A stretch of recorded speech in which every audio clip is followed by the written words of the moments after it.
Idaho lawmakers are discussing possible cuts to Medicaid expansion this session, a move that could affect nearly 80,000 Idahoans. But many are already losing access to critical services. I'm your Boise Bench neighborhood reporter, Sahana Patel, hearing firsthand from neighbors who say their families are impacted by these cuts and they're afraid for what's next. And without Medicaid services for him, we would be not living in this home, and we would have definitely filed for medical bankruptcy more than once.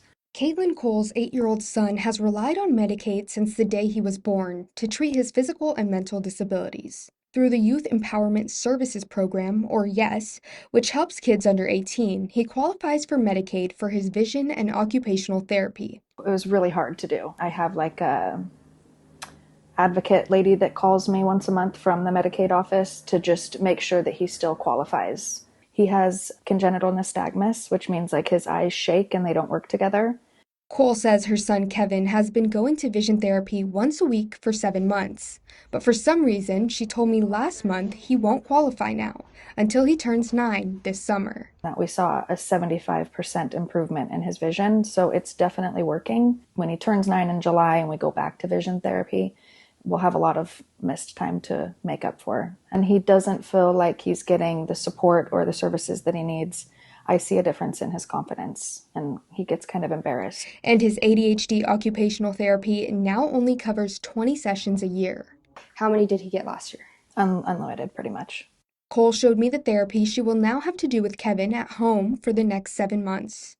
I would say it's going to be maybe 10-15% of success compared to what they do.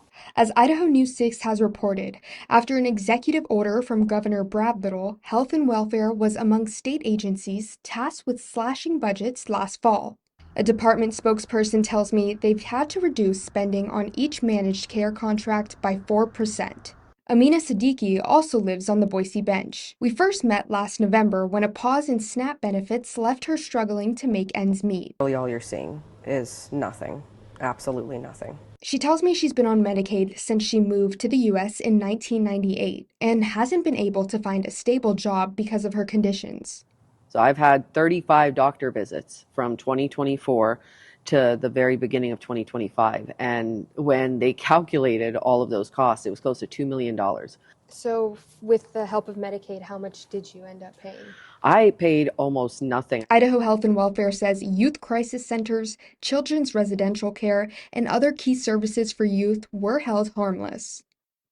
We will continue following changes to Medicaid coverage as legislative sessions move forward.